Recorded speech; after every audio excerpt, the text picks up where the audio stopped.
खैबर पख्तूनख्वा फैसल करीम कुंडी ने आज नए वज़ीर आला के इंतखाब के लिए असम्बली इजलास से केवल अली अमीन गंडापुर का इस्तीफ़ा एतराज़ लगाकर वापस कर दिया। गवर्नर ने वज़ीर आला को 15 अक्टूबर को गवर्नर हाउस तलब करके इस्तीफ़े की तस्दीक के लिए हिदायत दी है। PTI की कानूनी टीम के रुकन नईम हैदर पटेल का कहना है कि आइन गवर्नर को इस्तीफ़ा मुस्तरद करने या इस पर एतराज़ लगाने का इख्तियार नहीं देता। आज सुबह वज़ारत आला का इंतखाब होगा और PTI की जानिब से सुहेल अफरीदी उम्मीदवार होंगे। इजलास सुबह 10 बजे तलब किया गया है। मुस्लिम लीग नून के सदार शाहजहां यूसुफ, पीपल्स पार्टी के अरबाब ज़र्क और JUI के मौलाना लुत्फ़ुर रहमान ने भी अपने कागजात नामज़दगी जमा करा दिए हैं। इसराइल और हमास के दरमियान कैदियों के तबादले का अमल शुरू हो गया है। रेड क्रॉस की निगरानी में बसें गज़ा के इलाके खान यूनस पहुँचा दी गई हैं। मुआहदे के मुताबिक 2000 फ़लस्तीनी कैदियों के बदले हमास 20 यरगमालियों को रिहा करेगा। 28 मैयतें भी इसराइल के हवाले की जाएंगी। इसराइली हुकाम के मुताबिक यरगमालियों की रिहाई मिलते ही फ़लस्तीनी कैदियों को आज़ाद कर दिया जाएगा। अमरीकी सदर का कहना है कि गज़ा की जंग ख़त्म हो गई है और अमन मंसूबे के लिए बोर्ड ऑफ पीस जल्द कायम किया जाएगा। वज़ीर-ए-आज़म शहबाज शरीफ आला सतही वफ़द के हमरा मिस्र के शहर शर्म शेख रवाना हो गए, जहां वो अमन कॉन्फ्रेंस में शिरकत करेंगे। मिस्री और अमरीकी सदूर ने वज़ीर-ए-आज़म को मदऊ किया है। कॉन्फ्रेंस में गज़ा जंग के खात्मे से मुतल्लिक़ मुआहदे को हतमी शक्ल दी जाएगी। अमरीकी सदर डोनाल्ड ट्रंप समेत मुख्तलिफ़ आलमी रहनुमा शिरकत करेंगे, जबकि इसराइल का कोई नुमाइंदा इजलास में मौजूद नहीं होगा। तुर्क सदर तैयब अर्दवान और फ़लस्तीनी सदर महमूद अब्बास भी इजलास में शरीक होंगे। अमरीकी सदर डोनाल्ड ट्रंप ने कहा है कि वो पाकिस्तान और अफगानिस्तान के दरमियान जारी कशीदगी के हाल में दिलचस्पी रखते हैं। इसराइल जाते हुए सहाफ़ियों से गुफ्तगू में उन्होंने कहा कि वो वापसी पर इस मामले को देखेंगे और एक और कोशिश करेंगे, क्योंकि मैं जंगें ख़त्म करवाने में माहिर हूँ। उन्होंने मज़ीद कहा कि पाकिस्तान और भारत के दरमियान भी तिजारती टैरिफ के ज़रिए कशीदगी को कम किया था। सिक्योरिटी फोर्सेस ने अफ़गान तालिबान और भारत की हिमायत याफ्ता गिरोह फितनतुल खारिज के हमले के बाद भरपूर जवाबी कार्रवाई की। झड़पों में 200 से ज़्यादा शिद्दत पसंद हलाक हो गए, जबकि दुश्मन की 21 चौकियों पर कब्जा कर लिया गया। ISPR के मुताबिक तालिबान के कैंपों और ठिकानों पर फ़ज़ाई हमले भी किए गए। दहशतगर्द अपनी पोजीशनें छोड़कर फ़रार हो गए। कार्रवाई के दौरान पाक फ़ौज के 23 जवान शहीद और 29 ज़ख्मी हुए। वज़ीर दिफ़ा ख्वाजा आसिफ ने कहा है कि पाकिस्तान अपनी सरहद को इसी तरह महफूज रखेगा जैसे दीगर खुद मुख्तार ममालिक करते हैं। गुज़श्ता चंद दिनों के वाक़यात फ़ितरी रद्द-ए-अमल हैं। उन्होंने कहा कि दोनों हमसाया रियासतों को एक दूसरे की सरहदों का एहतराम करना चाहिए। हम इनकी सरहदों का एहतराम करते हैं और तवक्का करते हैं कि वो भी ऐसा ही करेंगे। वज़ीर दिफ़ा ख्वाजा आसिफ ने कहा है कि खैबर पख्तूनख्वा हुकूमत को अपनी पॉलिसी को कौमी पॉलिसी के साथ हम आहंग करना होगा। मुल्क इस अंदाज़ में नहीं चल सकता कि एक सूबे में सरहद की कोई अहमियत ही ना हो। उन्होंने वाज़ेह किया कि कौमी सलामती और सरहदी तहफ़्फ़ुज़ के मामलात पर मुकम्मल इत्तफ़ाक़ राय ज़रूरी है। अफ़गान सरज़मीन से दहशतगर्द हमलों के ख़िलाफ़ और पाक फ़ौज के साथ इज़हार यकजहती के लिए मुल्क भर में अवाम सड़कों पर निकल आए। खैबर, दीर, शुमाली और जनूबी वज़ीरिस्तान, कोहाड़, पारा चनार, महमद, संगो, सवात, ग्वादर, चागी और कोयटा समेत मुख्तलिफ़ शहरों में रैलियाँ और मुज़ाहरे किए गए। शहरियों ने नारे लगाए और अफ़गान हुकूमत से मुतालबा किया कि अफ़गानिस्तान में दहशतगर्दों के ठिकाने तबाह किए जाएँ। रावलपिंडी में अमन अमान की सूरत हाल बेहतर होने के बाद बंद किए गए तालीमी इदारे आज दोबारा खोल दिए गए। पंजाब एजुकेशन डिपार्टमेंट ने अपनी वेबसाइट पर इस बारे में आगाह कर दिया।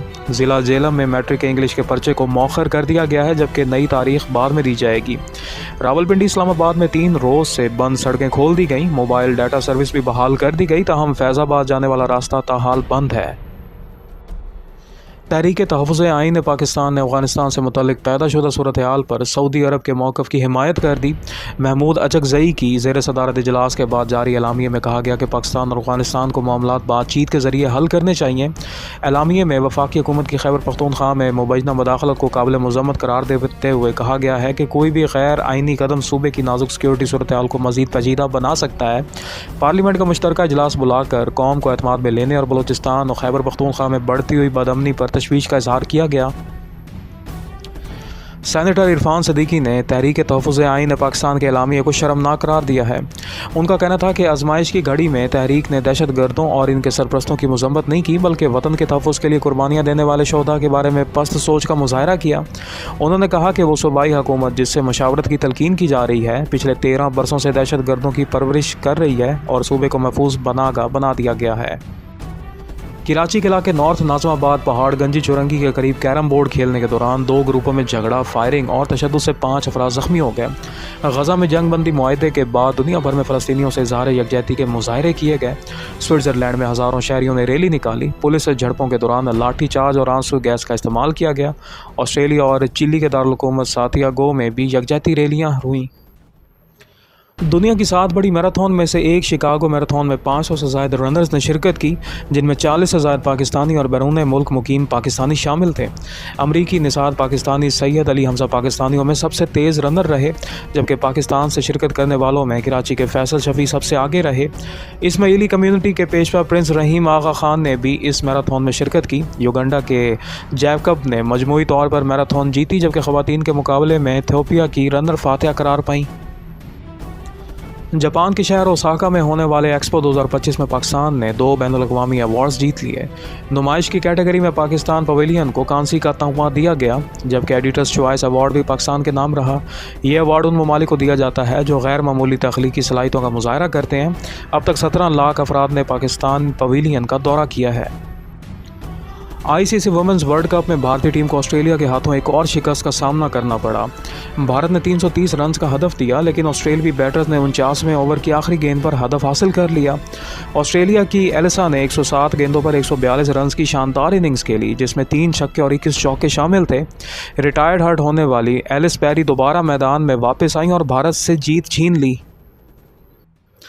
पाकिस्तानी क्रिकेट टीम ने कोलंबो क्रिकेट ग्राउंड में प्रैक्टिस सेशन मुकम्मल किया। बारिश के बायस रात की ट्रेनिंग सिर्फ 2 घंटे जारी रही। पाकिस्तान 15 अक्टूबर को इंग्लैंड के खिलाफ अपना चौथा मैच खेलेगा। कराची में होने वाली SGA लेडीज़ गल्फ चैंपियनशिप हमना अमजद ने जीत ली। 3 रोज़ा मुकाबले में हमना ने 244 ग्रॉस स्कोर के साथ पहली पोजीशन हासिल की, जबकि अरूबा अली ने 273 ग्रॉस स्कोर के साथ दूसरी पोजीशन हासिल की। दूसरी जानिब जनूबी अफ्रीका के खिलाफ पहले टेस्ट के दूसरे दिन पाकिस्तान की बैटिंग जारी है। हमास ने 7 इजरायली यरगमालियों को रिहा कर दिया। खान यूनिस में यरगमालियों को रेड क्रॉस के हवाले किया गया। रिहाई के बदले 1096 फ़लस्तीनी कैदियों को इजरायली जेलों से बसों के ज़रिए मुंतकिल किया गया। फ़लस्तीनी कैदियों की आमद गज़ा के अल नसर अस्पताल में मुतवक्का है, जहाँ बड़ी तादाद में अवाम इनके इस्तकबाल के लिए जमा हो गए हैं। गज़ा अमन डील के तहत हमास आज मज़ीद 13 इजरायली यरगमालियों को रिहा करेगी, जबकि 28 इजरायली यरगमालियों की लाशें इसराइल के हवाले की जाएंगी। अमरीकी सदर ने ऐलान किया कि गज़ा जंग ख़त्म हो गई है और जंग बंदी बरकरार रहेगी। खैबर पख्तूनख्वा में नए वज़ीर आला के इंतखाब पर गैर यकीनी सूरत-ए-हाल बरकरार है। गवर्नर की जानिब से वज़ीर आला का इस्तीफ़ा एतराज़ लगाकर वापस करने पर मामला पेचीदा हो गया। PTI अरकान मामला लेकर पेशावर हाई कोर्ट पहुँच गए। बैरिस्टर अली ज़फ़र ने कहा कि वज़ीर आला का इंतखाब आज होगा और आधे घंटे में मुकम्मल हो जाएगा। अपोजिशन अगर इंतखाब रोकने की कोशिश करेगी तो हम इसे कामयाब नहीं होने देंगे। PTI के सुहेल आफरीदी समेत 4 उम्मीदवार सामने आए हैं। पाकिस्तान तहरीक इंसाफ की रहनुमा बुशरा बीबी के खिलाफ तोशा खाना 2 केस की आज अडयाला जेल में होने वाली समाअत मनसूख कर दी गई। केस की आइंदा तारीख बाद में मुकर्रर की जाएगी। तोशा खाना 2 केस की समाअत आज के लिए मुकर्रर थी। केस में गवाहान मुकम्मल हो चुके हैं। आइंदा समाअत पर दलाइल दिए जाएंगे। वफाकी वज़ीर ख़जाना सेनेटर मोहम्मद औरंगज़ेब IMF और वर्ल्ड बैंक के सालाना इजलासों में शिरकत के लिए अमरीका पहुँच गए। अपने 6 रोज़ा दौरे के दौरान वो इंटरनेशनल फाइनेंस कॉरपोरेशन और मल्टीलेटरल इन्वेस्टमेंट गारंटी एजेंसी के हुकाम से मुलाकातें करेंगे। वज़ीर ख़जाना 65 से ज़ायद तकरीबात, फोरम्स और इजलासों में शरीक होंगे। कराची के कारीगर ने अमन व अमान से मुतल्लिक हुकूमती इजलास में शिरकत के लिए सिंध हाई कोर्ट से इजाज़त तलब की। अदालत ने पूछा, आप क्या काम करते हैं? दरख्वास्त गुजार ने जवाब दिया कि मैं कारपेंटर हूँ।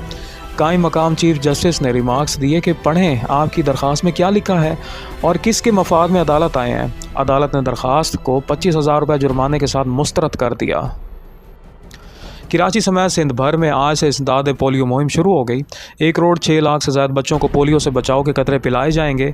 वज़ीर आला सिंध मुराद अली शाह ने कहा है कि रवां साल सूबे में पोलियो के 9 नए केसेस रिपोर्ट हुए, जो बाइस शर्म है। EOC के तर्जुमान के मुताबिक गुज़श्ता मुहिम में 35,000 से ज़ायद वालदैन के इनकारी की शिकायत मौसूल हुई। जनूबी अफ्रीका के खिलाफ पहले टेस्ट के दूसरे दिन पाकिस्तान की 8 विकेटें 369 रन पर गिर गईं। मोहम्मद रिजवान ने 75 रन बनाए, जबकि नोमान अली और साजिद खान बगैर कोई रन बनाए आउट हुए। कोलंबो क्रिकेट ग्राउंड में पाकिस्तान वुमेंस टीम की प्रैक्टिस बारिश के बायस मुख्तसर कर दी गई। नाइट ट्रेनिंग सेशन सिर्फ 2 घंटे जारी रहा। कौमी वुमेंस टीम अपना चौथा मैच 15 अक्टूबर को इंग्लैंड के खिलाफ खेलेगी। दुनिया भर में कव्वाली के शहनशाह उस्ताद नुसरत फ़तेह अली ख़ान का 77वां यौम पैदाइश मनाया जा रहा है। उन्होंने कव्वाली को आलमी सतह पर मुतारिफ़ कराया और मौसीकी को नई बुलंदियों तक पहुँचाया। उनकी आवाज़ आज भी सुनने वालों के दिलों में ज़िंदा है। डिज्नी की science fiction film Tron Ares ने रिलीज़ के पहले हफ्ते में $33 मिलियन से ज़ायद का बिजनेस करके बॉक्स ऑफिस पर धूम मचा दी। फिल्म के डिजिटल से हकीकी दुनिया में बदलते किरदार नाजरीन को बेहद पसंद आए।